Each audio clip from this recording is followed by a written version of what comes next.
الحمدللہ والصلاة والسلام علی رسول اللہ وعلی آلہ وصحبہ وموالہ۔ کردار کی روشنی۔ کردار کی روشنی میں حضرت اویس قرنی رحمۃ اللہ علیہ کا قصہ جانیں گے۔ اویس قرنی کون ہیں؟ یہ مخضرم صحابی میں سے ہیں۔ مخضرم کسے کہتے ہیں؟ وہ آدمی جس نے نبی صلی اللہ علیہ وسلم کا زمانہ پایا ایمان کی حالت میں، لیکن نبی صلی اللہ علیہ وسلم سے ملاقات نہ کر سکا۔ یعنی اللہ کے نبی صلی اللہ علیہ وسلم سے ملاقات نہ ہوئی، حالانکہ ایمان کی حالت میں انہوں نے نبی پاک صلی اللہ علیہ وسلم کا زمانہ پایا۔ تو یہ مخضرم ہیں، اور اویس قرنی بھی انہی لوگوں میں سے ہیں جو نبی صلی اللہ علیہ وسلم کے زمانے میں ایمان کی حالت میں تھے اور ملاقات نہ کر سکے تھے، اور ملاقات نہ کر پانا ایک سبب سے تھا۔ سبب کیا تھا؟ سبب یہ تھا کہ وہ اپنی ماں کے بہت ہی فرمانبردار تھے، ماں کی خدمت میں لگے رہتے تھے، ماں کی دیکھ ریکھ کرنے والا کوئی نہیں تھا، اس لیے وہ اللہ کے نبی صلی اللہ علیہ وسلم کے پاس یمن سے نہ آ سکے۔ لیکن ان کی نیکی کی وجہ سے، ان کے تقوی کی وجہ سے، ان کی دینداری کی وجہ سے اللہ کے نبی صلی اللہ علیہ وسلم نے اویس قرنی کے بارے میں کہا تھا لو اقسم علی اللہ لابرہ، کہ اگر اویس قرنی اللہ پر قسم کھا لیں تو اللہ تعالیٰ ان کی قسم پوری فرما دے گا۔ فَإِنِ اسْتَطَعْتَ أَن يَسْتَغْفِرَ لَكَ فَافْعَلْ، اگر تم سے ہو سکتا ہو کہ وہ تمہارے لیے دعائے مغفرت کرے تو ضرور کروانا۔ کسے کہہ رہے تھے یہ بات؟ صحابہ سے کہہ رہے تھے۔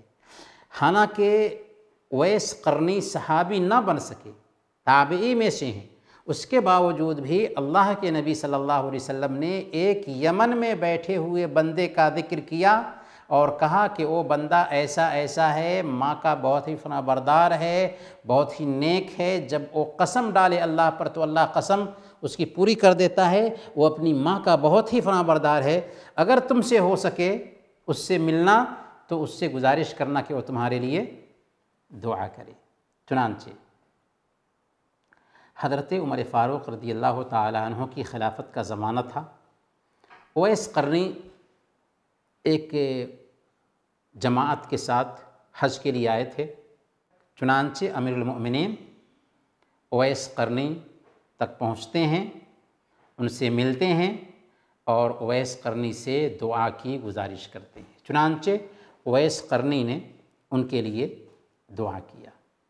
پھر اس کے بعد عمر فاروق رضی اللہ تعالیٰ عنہ نے ان سے پوچھا کہ آپ کہاں کا ارادہ رکھتے ہیں؟ تو اویس قرنی نے کہا کہ میں یہاں سے کوفہ جاؤں گا۔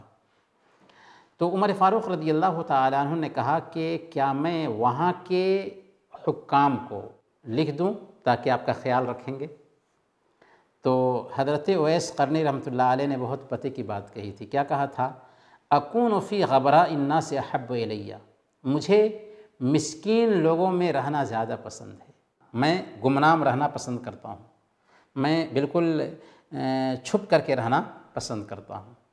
چنانچہ ان کی کیفیت ایسی تھی کہ لوگ ان کو کوئی اہمیت نہیں دیتے تھے، ان کا مذاق اڑاتے تھے، اور گھر میں ان کے اتنی کھانے پینے کی چیزوں کی کمی تھی کہ کبھی کبھار ان کے پاس لباس نہیں ہوتا تھا کہ پہن کر کے نکلیں، ایک لباس ہوتا تھا دھل لیتے تھے تو گھر میں ہی بیٹھنا پڑتا تھا۔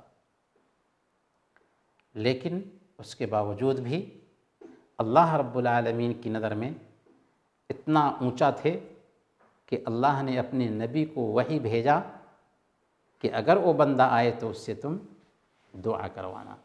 اویس قرنی اللہ کا ڈر رکھتے تھے اور اللہ کی نگرانی کا ایسا احساس رکھتے تھے کہ وہ ہمیشہ کہا کرتے تھے کہ کن فی امر اللہ کأنک قتلت الناس کلہم، اللہ کے معاملے میں ایسے بنے رہو گویا کہ تم سارے انسانوں کے قاتل ہو۔ کیا مطلب؟ یعنی اگر کوئی انسان ایسا ہے جس نے سارے انسانوں کو قتل کر دیا ہے تو کتنا ڈر اس کے اندر سمائے گا۔ اویس قرنی کہتے ہیں کہ تم اللہ کے معاملے میں ہو تو ایسے ہی بنے رہو، یعنی ہر وقت تمہارے اوپر اللہ کا ڈر سوار رہے۔ اور شام ہوتے ہی گھر میں جو کچھ بھی باقی ہوتا تھا، کھانا کپڑا سب کچھ صدقہ کر دیتے تھے، اور کہتے تھے کہ اے اللہ جو بھوک سے مر جائے اس کے بدلے میری پکڑ نہ کرنا، اور جو بے لباس ہو کر مر جائے اس کے بدلے میری پکڑ نہ کرنا۔